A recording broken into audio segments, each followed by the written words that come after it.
What's going on, everyone? Jeremy here from the quartering, and I hope that you'll hear me out on this video. I know it probably won't get that many views because it's not news related and whatever, but if you're one of my viewers, I don't know, I feel like I had to do this. I've always been a live and let live person, and I'm not trying to tell anyone how to live their life. I'm not trying to be all high and mighty. I'm not trying to be like teachy or preachy or whatever. But over the past roughly month, my father has been in the hospital. On top of that, my mother has been going through daily treatments. She's also sick. It's uh, it's a weird time in your life. I don't know. I know my viewers are kind of on both sides of the. Some of you are younger and your parents are still young. Some of you are older, and so you'll relate to the things that I say about your folks. Maybe some of you have also already lost your folks. But it's a weird time in a kid's life when their parents are sick. And that not like sick, but the kind of sick where mortality comes into your head and you start thinking about, life without them, what that would look like. I've never really been like I've got mad love from my parents, but I've never really been like that son or the child that like has dinner with them every week or whatever. I live close to them. I don't see them enough, but my parents have been awesome to me.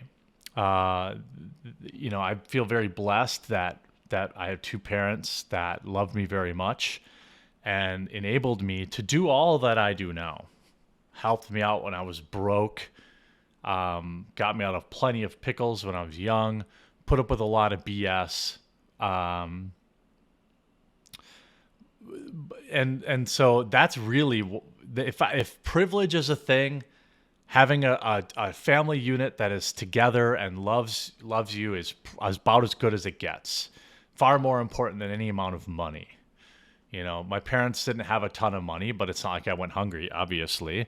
Um, and they worked hard, and they made sure that we had the things that we wanted. I have a sister. They took good care of us. Uh, for most of my life, both of them smoked. Uh, well, right. All of my life until I was like almost 30 or something, they both smoked. Um, and I smoked until I was probably 38, 39. Now, I was not a two pack a day guy. I was not even a one pack a day guy. I was like, if we went to the bar, I would smoke there. But before that, I definitely always had a pack on me and I took smoke. Like I smoked pretty full time in my 20s for sure. But I just wanted to take a minute to share with you what the end of the road looks like. Because I love you all so much. Not the love between a man and a woman, but the love between like a man and a fine Cuban cigar. Shout out to The Simpsons if you remember that one. Um, and also, I want to be able to sell you all coffee forever. I mean, how I can't sell you coffee if you croak off. But let me tell you what COPD looks like. Imagine breathing through a straw all day, constantly having to monitor your blood oxygen levels, having your independence and freedom taken away from you. This is what has happened to my father. I love him dearly. I couldn't think of a better dad to have. He was strict, he had strong morals, and he always had his kids' backs. Has his kids' backs. He's not gone. But once you get older, I just want you to really, if you're still smoking, really, really consider stopping. I hope I don't come across like high and mighty. Look, I'm overweight. I'm working on that. I smoked for a long time. I recently quit. I'm not one of those annoying ex-smokers, okay? I'm not trying to do that. But man, is it rough to watch. It's hard for him to even get up and go to the bathroom without needing a lot of oxygen.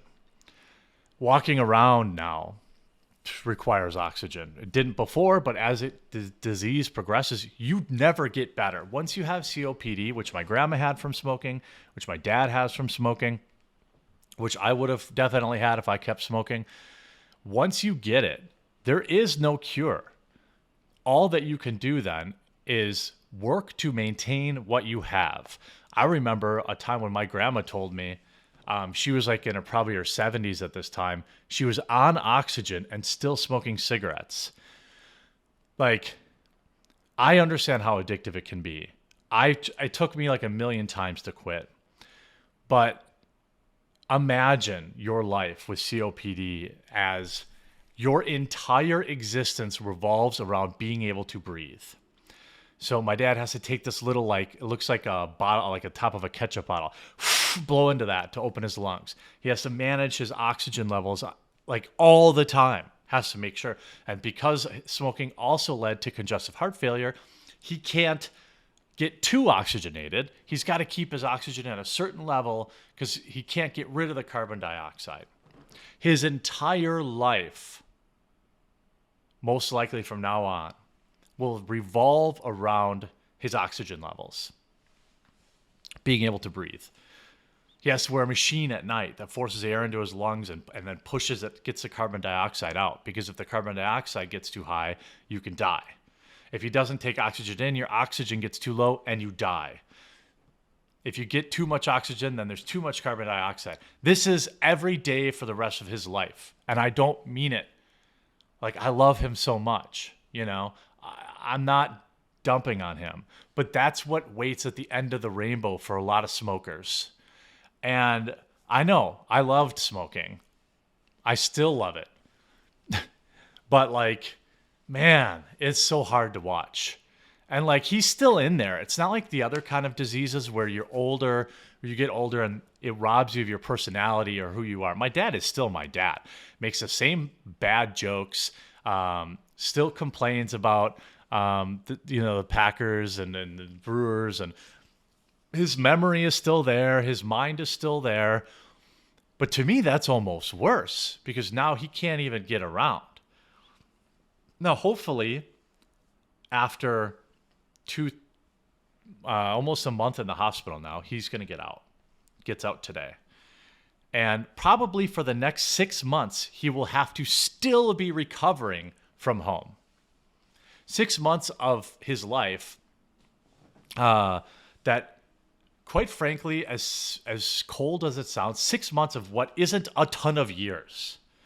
Now, he can get on the treadmill and he can do his breathing exercises and he can make sure he wears his BiPAP at night. He can make sure he does all this stuff and prolong his life, but his lungs will never get better.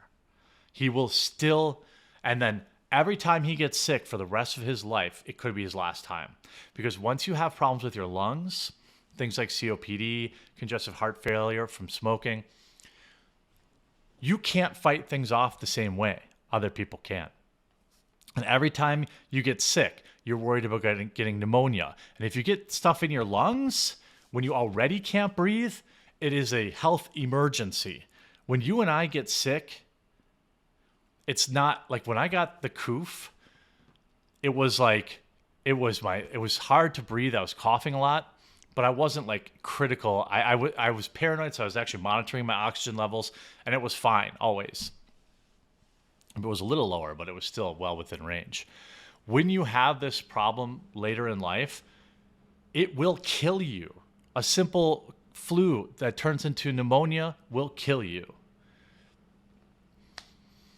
We work so hard to reach a time in our lives where we can retire. Look, I'm 40 years old. As long as YouTube and video platforms will have me, I'll continue to work. But I'm not like these weirdos in Hollywood, like whatever his name is, Indiana Jones, Harrison Ford. I have no interest in working in my 80s and 90s or 70s or 60s. Okay. But this is what will happen. Like, you work your entire life to retire at 65, and then you have like 2 good years, and then you can't breathe anymore. I mean, that's not retirement. That's a prison. And so if I know a lot of you probably don't smoke, but if you do, please consider giving it up, because you might feel fine now, and you probably do. And vaping too. I don't know. I'm not a doctor. Okay. I don't know, but cramming the stuff into your lungs, it just feels, if you like herb, at least consider edibles. Your lungs are like so important. And if you get sick and you get old, life is so excruciatingly difficult. I can't describe to you just how bad it is until you spend time in a hotel room when somebody can't even sit up in their chair without getting winded. When somebody's oxygen levels, it is horrifying. And I'm not the one that can't breathe. So I just wanted to make a plea to you. Maybe not today, maybe not tomorrow, but at least put the bug in your mind to quit smoking. I know I'm overweight. I'm working on that too. And just so people know, I've lost about 15 pounds since April 12th. And I have to lose almost 100. I'm just being real. All of this obviously has reminded me of my own mortality and knowing that I don't have long to live on this planet if I don't get healthy and get in shape. But it shouldn't take that. I should have known, but I didn't. And so I figure maybe me saying, like, look, a lot of us are overweight. A lot of us have bad habits. I'm not saying you can never drink. I'm not saying you can never have whatever. I'm just saying, like, pick your battles. Your lungs are super important. And if you don't want to quit, whatever, fine. That's cool, right? I just had to give it a shot. So that's all I have. Hopefully that doesn't piss you off too much that I kind of did like this personal video, but I have to at least try, because I want you around for a really long time to buy my coffees and to leave likes and subscribes. And